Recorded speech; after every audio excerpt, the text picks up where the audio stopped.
Hello बच्चों, आप सभी का हमारे यूट्यूब चैनल आइडियल देव क्लासेस में स्वागत है। बच्चों, आज हम आपके लिए सिंपल प्रश्न पत्र 6 लेके आए हैं, जो कक्षा 8वीं विषय सामाजिक विज्ञान का है। ये सिंपल पेपर आपकी परीक्षा के दृष्टिकोण से बहुत ही महत्वपूर्ण है। ये सिंपल पेपर किसके द्वारा बनाए गए हैं? राज्य शिक्षा केंद्र भोपाल मध्य प्रदेश द्वारा जारी किए गए हैं। ठीक है बच्चों, देखते हैं इसके प्रश्न क्या दिए गए हैं इस सिंपल पेपर में। प्रश्न नंबर 1 देखिए इसका। प्रश्न नंबर 1 क्या कह रहा है? प्रत्येक प्रश्न के 4 विकल्प दिए गए हैं।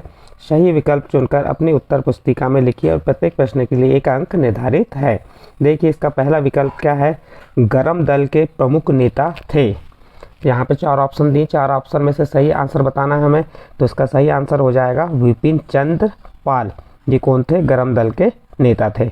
अगला प्रश्न देखिए, प्रथम नगर पालिका स्थापित की गई थी। प्रथम नगर पालिका स्थापित की गई थी, तो इसका सही आंसर हो जाएगा 1865। क्या हो जाएगा? 1865 ईस्वी से मद्रास में। कहाँ की गई थी? मद्रास में। नेक्स्ट अगला प्रश्न देखते हैं। प्रश्न नंबर 3, निम्न में से कौन सा नगर मोटर कार निर्माण के लिए विख्यात है? तो इसका सही आंसर आ जाएगा ब नंबर, डेट्राइट। क्या है? डेट्राइट है। फिर अगला देखिए चौथा नंबर, लोहा व इस्पात बनाने का आधुनिक कारखाना 1907 में लगाया गया था। इसके 4 ऑप्शन दिए, 4 ऑप्शन में सही ऑप्शन अ नंबर का सही है, जमशेदपुर में। फिर अगला प्रश्न देखिए, मानचित्र में मैदानों को दर्शाने हेतु कौन सा रंग उपयोग करते हैं? तो इसका आंसर हो जाएगा हरा रंग। मानचित्र में मैदानों को दर्शाने हेतु कौन सा रंग उपयोग में लाया जाता है? तो उसका सही आंसर हो जाएगा हरा रंग। और इस चारों विकल्प के आंसर यहाँ पे दिए हुए हैं, आप इसे देख सकते हैं। ये पहले का हो गया, ये दूसरे का आंसर हो गया, ये तीसरे का आंसर, और ये चौथे का, ये पांचवे का। इस प्रकार यहाँ पे आपके सही विकल्प समाप्त हुए। अगला प्रश्न देखते हैं, रिक्त स्थानों की पूर्ति कीजिए। रिक्त स्थानों की पूर्ति कीजिए। तो इसका पहला प्रश्न क्या है? अशोक चिन्ह हमारा खालिस्तान प्रतीक चिन्ह है। जो अशोक चिन्ह है हमारा खालिस्तान प्रतीक चिन्ह है, तो इसका सही आंसर हो जाएगा राष्ट्रीय। क्या आ जाएगा इसका आंसर? राष्ट्रीय।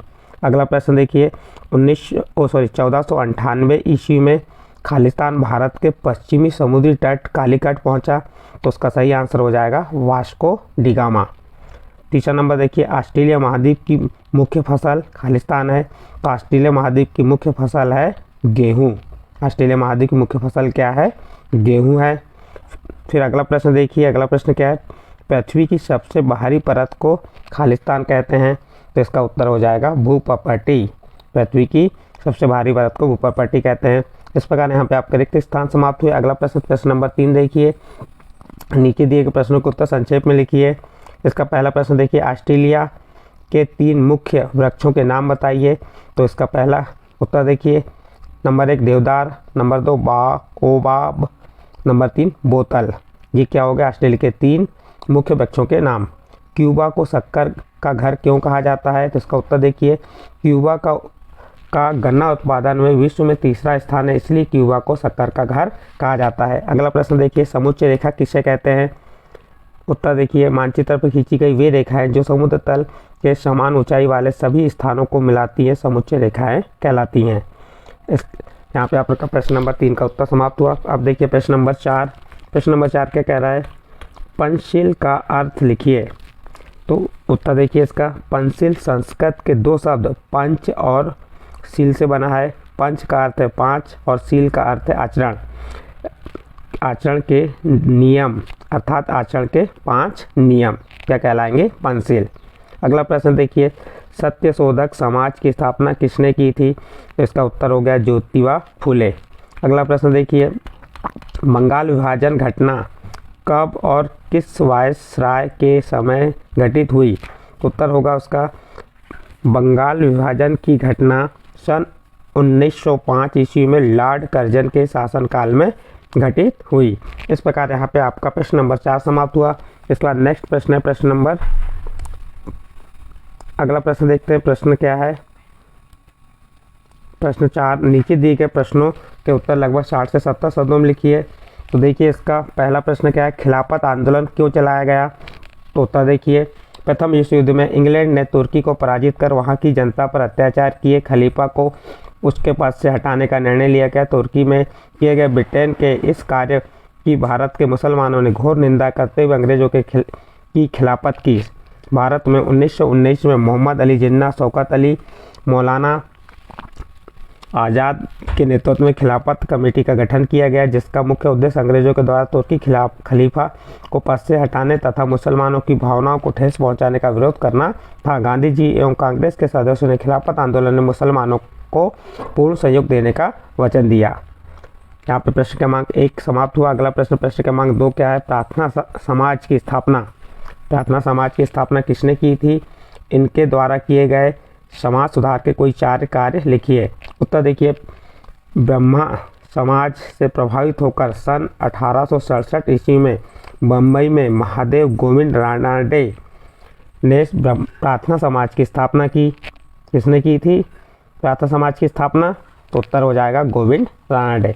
इसके द्वारा किए गए सुधार कार्य क्या है? प्रार्थना समाज ने स्त्रियों के उद्धार के लिए कार्य किया एवं विधवा पुनर्विवाह का समर्थन किया। नंबर 2, रानडे ने समाज की जागृति में शिक्षा की प्रमुखता बताते हुए स्त्री शिक्षा पर बल दिया, जाति प्रथा और अस्पृश्यता का विरोध किया और हिंदू मुस्लिम एकता के लिए प्रयास किया। फिर चौथा है, दलित कन्याओं के लिए स्कूल खोले। इस प्रकार यहाँ पे आपका प्रश्न क्रमांक 2 समाप्त हुआ। अगला प्रश्न क्रमांक 3 देखिए, आत्मनिर्वाह कृषि और गहन कृषि में 2 अंतर लिखिए। तो आप इस प्रकार से कॉलम बना देंगे, एक साइड आत्मनिर्वाह कृषि लिख देंगे, एक साइड गहन कृषि। देखिए, इसमें कृषक छोटी व बिखरी जोतों पर कृषि करते हैं, किसमें? आत्मनिर्वाह कृषि में। और गहन कृषि इसमें क्या होता है? इसमें कृषक एक ही भूमि पर लगातार कई बार खेती करते हैं। फिर दूसरा देखिए, आत्मनिर्वाह कृषि में इसमें कम उत्पादन प्राप्त होता है और गहन कृषि में क्या होता है? इसमें अधिक उपज प्राप्त होती है। इस प्रकार आपका प्रश्न नंबर 3 यहाँ पर समाप्त हुआ। अगला प्रश्न नंबर 4 देखिए। प्रश्न नंबर 4 कह रहा है, अंटार्कटिका में लोग स्थायी रूप से क्यों नहीं रहते? देखिए इसका उत्तर, इस महाद्वीप पर चारों तरफ बर्फ ही बर्फ है, यहाँ तेज तूफानी हवाएं चलती हैं, इस कठोर जलवायु में जीवन बहुत ही कठिन है, अतः यहाँ लोग स्थायी रूप से नहीं रहते। अगला प्रश्न है प्रश्न नंबर 5, संयुक्त राष्ट्र की स्थापना कब और क्यों की गई लिखिए। इसका उत्तर देखिए, इसका उत्तर है, द्वितीय विश्व युद्ध जब चल रहा था तभी विश्व के राजनेताओं ने यह अनुभव किया कि यदि इस युद्ध के बाद एक और युद्ध छिड़ गया तो पूरा विश्व ही विनाश के गर्त में चला जाएगा।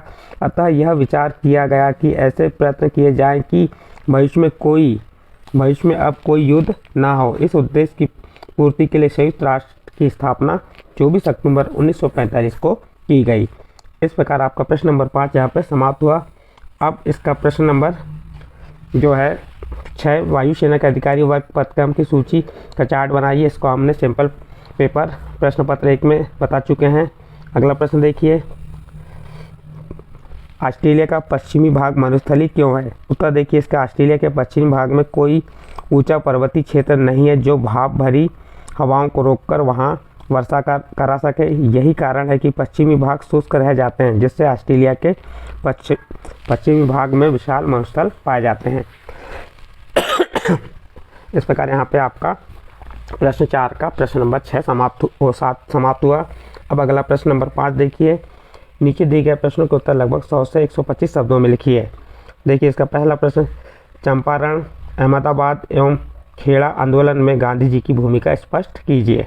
देखिए इसका उत्तर क्या है, 1917 ईस्वी और 1918 ईस्वी के आरंभ में गांधी जी ने 3 संघर्षों, चंपारण आंदोलन जो बिहार में हुआ था, अहमदाबाद और खेड़ा आंदोलन गुजरात में नेतृत्व किया था। देखिए चंपारण आंदोलन क्या था? 19वीं सदी के आरंभ में गोरे बागान मालिकों ने किसानों से एक अनुबंध करा लिया था, जिसके तहत किसानों को अपनी ज़मीन के एक हिस्से में नील की खेती करना अनिवार्य था। इसे 3 कट्ठिया प्रथा कहते हैं। अंग्रेज भारतीय नील उगाने वाले किसानों पर भारी अत्याचार करते थे। इन किसानों को अत्याचार से मुक्ति दिलाने के लिए सन 1917 ईस्वी में गांधी जी चंपारण गए। सरकार ने उन्हें चंपारण छोड़ने का आदेश दिया, किंतु गांधी जी ने उसको नहीं माना। उन्होंने किसानों पर हुए अत्याचारों की जांच के लिए सरकार को मजबूर किया। अंत में सरकार ने एक कानून बनाकर इस घृणित प्रथा को समाप्त कर दिया। फिर अगला था अहमदाबाद आंदोलन क्या है। तो देखिए अहमदाबाद आंदोलन, अहमदाबाद के मिल मजदूर लंबे समय से वेतन बढ़ाने के लिए आंदोलन कर रहे थे। गांधी जी ने उन्हें हड़ताल करने की सलाह दी। शर्त यह थी कि वे किसी भी रूप से कोई हिंसक कार्रवाई नहीं करेंगे। 2 सप्ताह तक हड़ताल चली। गांधी जी ने सत्याग्रह शुरू किया। 21 दिन की हड़ताल के बाद कपड़ा मिल मजदूरों की मांगें मान ली गई तथा मिल मालिकों और मजदूरों में समझौता हो गया। ये क्या था हमारा अहमदाबाद आंदोलन। इसके बाद नेक्स्ट प्रश्न देखते हैं, और इसका तीसरा नंबर खेड़ा आंदोलन। खेड़ा आंदोलन क्या है। खेड़ा के किसान फसल बर्बाद हो जाने के कारण राजस्व वसूली रोक देने की मांग कर रहे थे। सरकारी नियमों के अनुसार उन्हें लगान में छूट मिलनी चाहिए थी, परंतु सरकार ने उनकी मांग पर कोई ध्यान नहीं दिया।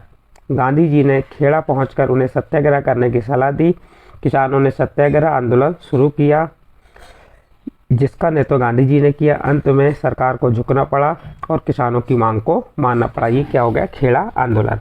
इस प्रकार से हमने 3 आंदोलन बताए। पहला चंपारण आंदोलन था, दूसरा अहमदाबाद आंदोलन, तीसरा खेड़ा आंदोलन।